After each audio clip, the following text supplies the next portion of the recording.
Welcome to Restaurant Food Fast with your host, Chuck Brooks. Hey, welcome back to Restaurant Food Fast. Had a little break. Life involved itself in our playtime. So we're just going to go back to it. And today we're going to do a restaurant favorite that's just so easy people don't realize it. Alfredo. Everybody loves Alfredo. It's super, super easy. There are two ways to do it. There's a real way, and then there's the restaurant way. Both are really, really quick.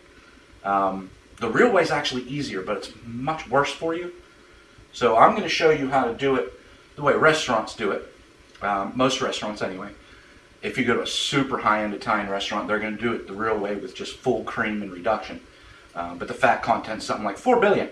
And I watch my girlish figure, so I'm going to do it the easy way. A couple more steps involved, but it leads into other things that are very, very helpful in the kitchen. So give me a second. We're going to get back to it, and I'll show you how to do the Alfredo and then tell you a whole bunch of variations we can do after that. All right? All right, we're going to do an Alfredo today. I'm going to go through your ingredients list. Really, really easy. Of course, it all depends on the amount of people that you're feeding. I'm going to go easy today and just do a pound of pasta. General rule of thumb is for each pound of pasta you cook, you want to have a gallon of water. We know that's sometimes not possible. The less water you use, the more you have to stir it. Your main thing is when you first put it in, you don't want it to stick. So you're going to have to stir it repeatedly until you get it all unclogged. The sauce is real easy. The sauce I'm making today is going to be a restaurant style. So I'm going to use a little bit of butter, a little bit of flour. I'm going to make a roux. Basically, it's 1 to 1. There's an actual ratio for how much liquid this roux can absorb. I have since forgot it. I just do it by eye, but I'll show you what I use and show you the consistency so you can kind of get a feel for it. Not too many spices go into Alfredo.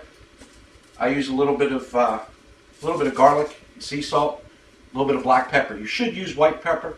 Traditionally, Alfredo is just white, no color. But I don't mind a little bit of black pepper flakes. I'm not serving this to a high-end client, so there's that. I'm splitting the difference. If you were doing this real, if you were going to do a true Alfredo, you would use heavy cream in a pan.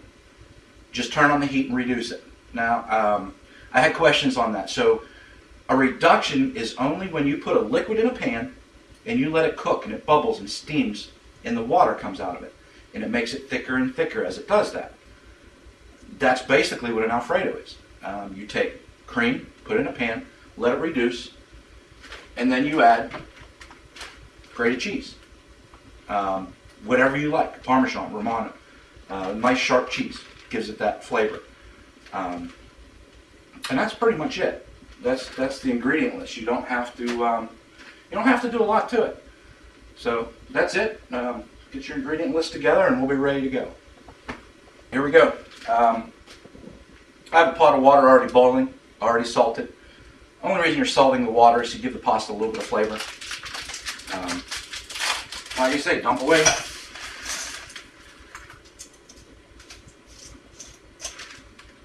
Boiling water is hot. Watch yourself. And as I said, stir it. If you just throw it in here and let it sit, it's going to make one big mass of pasta. So as that's going on, I'm going to turn on my skillet.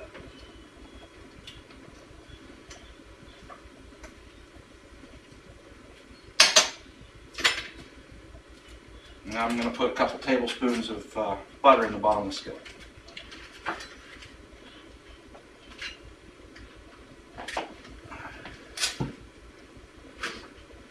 A little bit more. So that's about, I don't know, 4 tablespoons of butter. And now building a roux is the basis for all, no, I want to say all, most of your sauces, most of your gravies. Easiest gravies in the world to make are built the same way as this. A little bit of butter, a little bit of flour, pour some beef broth in it, thicken it up. That's it, done. Chicken, same way. If you roast a chicken, Same sauce, a little bit of butter, a little bit of flour. Just take the pan the chicken was in, add a little bit of water to the bottom. You have all that the cooking stuff that's in the bottom of that. Dump it into it. It'll thicken it up. Perfect gravy. If you want to get real fussy with it, you can strain it, but this you won't have to.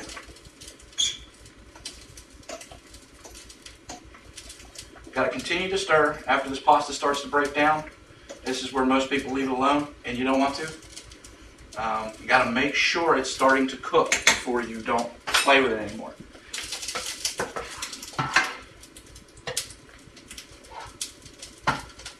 Now, if you see any of the Cajun Southern chefs, and they make roux, there's, oh man, I don't know what the last thing I saw is. They said there's hundreds of different variations on a roux. And if you break that down, there's only slight darkness differences. It's butter and flour. Now, when you cook it, you have blonde roux, white roux, blonde roux, brown roux. And it all depends on the color you want to go for. I rarely use a darker roux just because of the stuff that I normally cook. Now, if you let a roux cook and it gets darker and darker and darker, you're actually cooking the flour. You have to remember, if you do that, that the darker the roux is, the less liquid it's going to absorb. So you're going to need more and more roux to absorb the same amount of liquid. When you're doing things like this for a basic sauce, a blonde roux works fine. And there's a real easy way to tell when your roux is done. And I'll show you that in a second here. So basically, we have our butter melted. And you add enough flour to make a paste. This isn't rocket science. Doesn't take a whole lot to get to this. You really can't butcher it too badly, so don't sweat it. So basically, I put that butter in there, melted it down, and now you have this paste, which is just the butter and flour. Now, once you're comfortable with these things, the way that the Cajun chefs, and Paul Prudhomme is one of the ones who has the most notoriety. The spices, he adds a lot of spices to his roux, which is one of the reasons why they say there's hundreds of types. This is just a basic roux. It's a basic thickening ingredient. You can add whatever you want depending on what you're cooking. So, if you want a Cajun sauce, you can add your Cajun seasonings right to the roux. So that's why they go off and say there's just a ton of different types of roux. Now, what I'm looking for, you don't want this to taste like flour. So you have to cook it a little bit. That's all. And you'll smell a difference. Once it starts cooking, starts browning a little bit, the smell changes. It doesn't burn. It gets kind of they describe it as a nutty flavor. And once you cook a roux, you'll know what it is. You'll smell the difference. My floor needed some too, so we'll be okay. Once you have that done, all you do is take your liquid, which is I'm using half and half. Dump a little bit in there.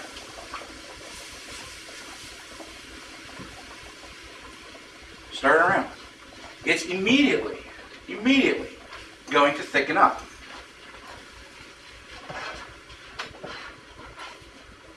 And it's going to have pieces in it because there's not enough liquid. Now you can see that it took all that stuff and it's making into this thick paste. Now what happens is you add more and more liquid to it. And I do it in stages because it makes it easier to incorporate. You don't get lumps. As the pan gets heated and cooled, if you just dumped it in all at once, you'd have to work at it. This way, you just you dump it in as the cream heats up. It starts breaking up the flour and absorbing all the flour and the butter, and it starts thickening up. And you just want this to be as thick as you want it. Some people like really, traditionally it's supposed to be really creamy, really smooth. I actually like mine a bit thicker, But, I mean, that's neither here nor there. It's all preference, personal preference on what you like. You can also, with Alfredo, now that you have a basic sauce, you can put anything you want in it. So you go to the restaurants and you get chicken Alfredo. Well, all they've done is process the piece of chicken, just like I've shown you on the other recipes, except this time they make strips out of it. You can keep it whole, you can do it however you like. But a lot of times they'll make strips out of it, saute it in a separate pan with whatever spices you want. At the end, throw it in the Alfredo, put it with the noodles, you're done. Shrimp, same way. Now shrimp, a lot of times they'll actually cook in the Alfredo sauce because that will lend that seafood flavor to the Alfredo.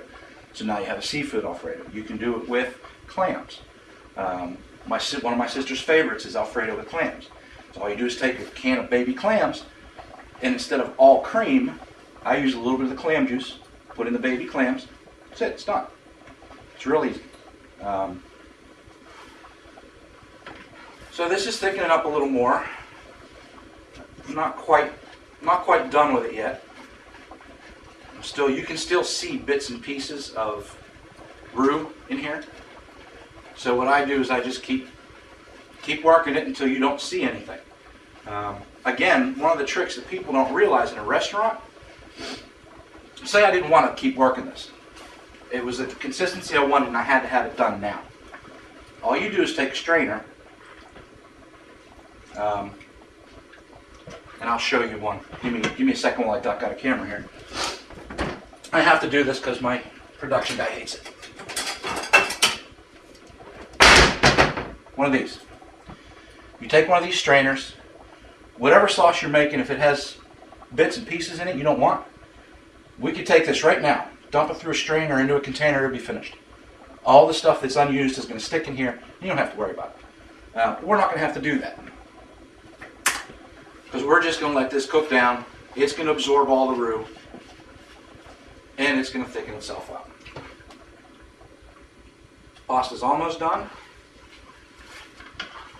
That's another question people get. How do you know when pasta's done? Taste it. Once you cook it enough, you can tell by the color.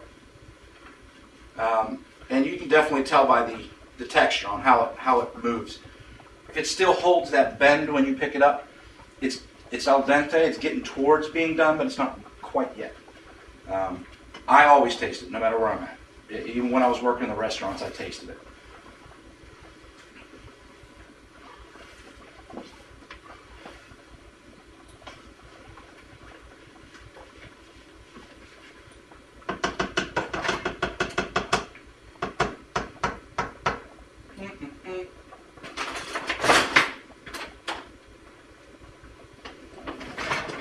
Okay, I'm going to finish this with a whisk. Now this is a big no-no. I'm using a metal whisk in a Teflon pan. That's bad. This pan's about shot. Remember I was saying on one of the episodes when the pan arcs, it's done? Well, this pan's about roached. So I really don't care if I scratch it up. Now to finish, I got the thickness I want.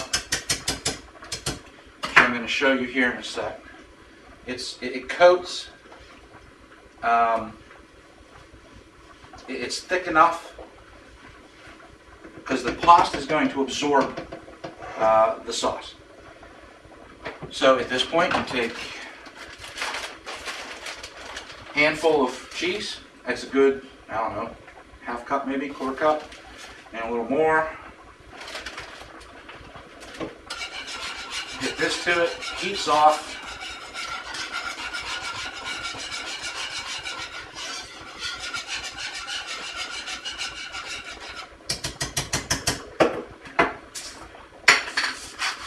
Take a little salt, garlic.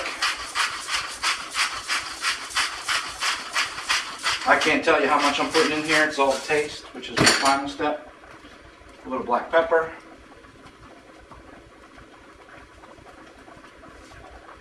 And the one ingredient I didn't show you that's in a lot of Italian recipes that you don't realize is in Italian recipes, nutmeg. Very little, very, very little. Takes just out. you'd probably be easier counting the grains and figuring out how much that is. It's that missing ingredient that most people go, man, it tastes kind of like it, but not all the way. It's nutmeg. Italians put nutmeg in a lot of stuff. So mine ended up being a little thicker than I wanted. So I just add some milk.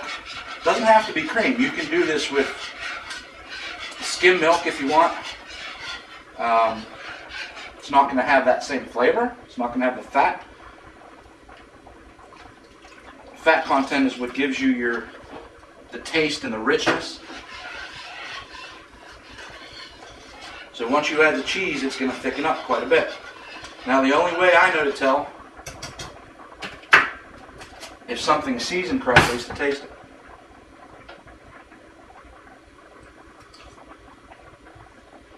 Okay, it needs a little salt. And a little cheese. I'm going to do the cheese first because it has salt to begin with. So if you salt it to taste and then add cheese, it's going to end up being too salty.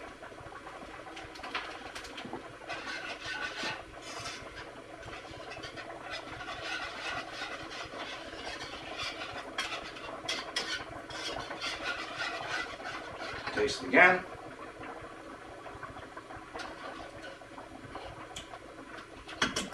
Much better. Now I'm going to add my little bit of salt and garlic.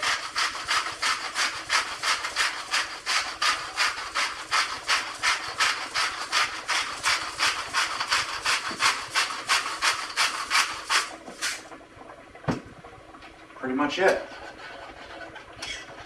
It's done. Now my pasta is done also. So I'm going to drain this.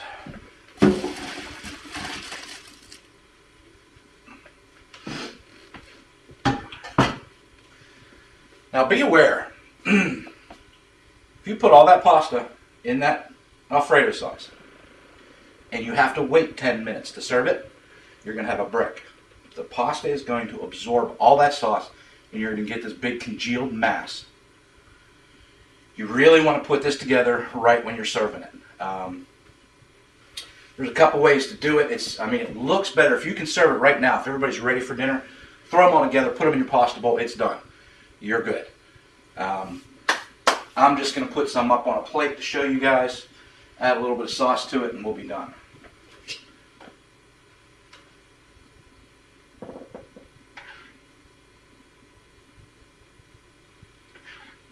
Now, completely untraditional,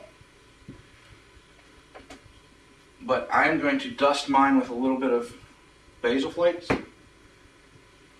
But that's it. It's how easy it is to make Alfredo. Now, I'm going to back up on two things.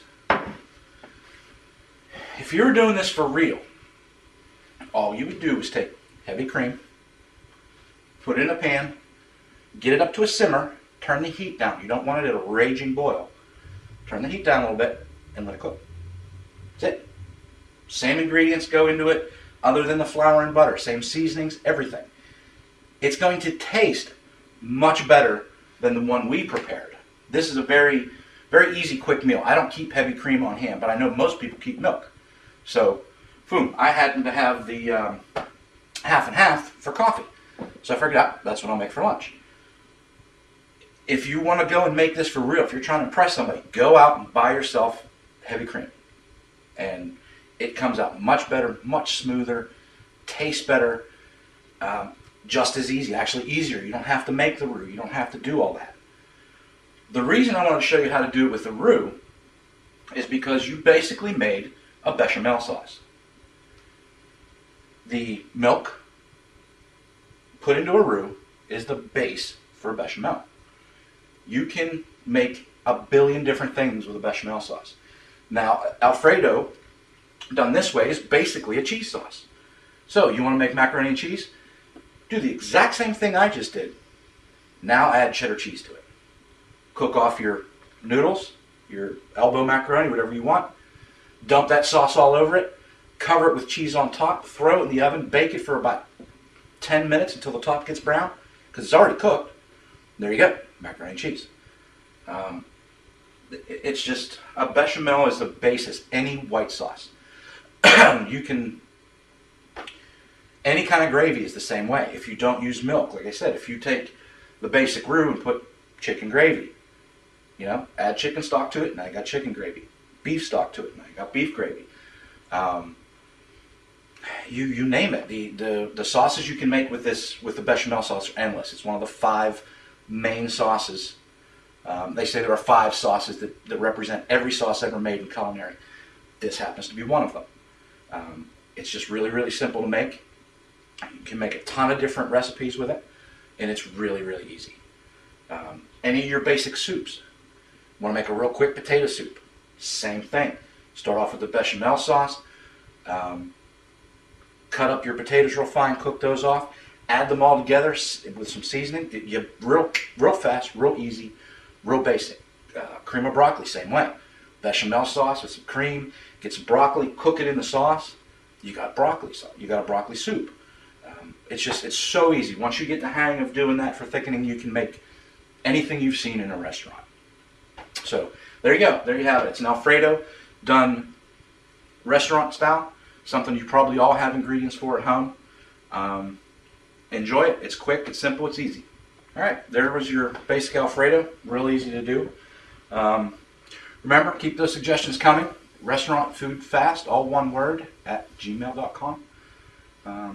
I think the next one I'm going to do is one of my daughter's favorites. We went to eat at one of the chain Italian restaurants. Can't think of the name of it. Bravo's, I think it is. Cucina Bravo. And they have this, it's basically a tomato basil with shrimp. And I'll show you how to make that sauce next time. This is a really easy sauce. Real fast. It also, oddly enough, doubles as a soup. So I'll show you how to do that one next time. So come back and see us. I'll show you how to make the tomato basil cream. And remember, keep those suggestions coming. Restaurantfoodfast@gmail.com.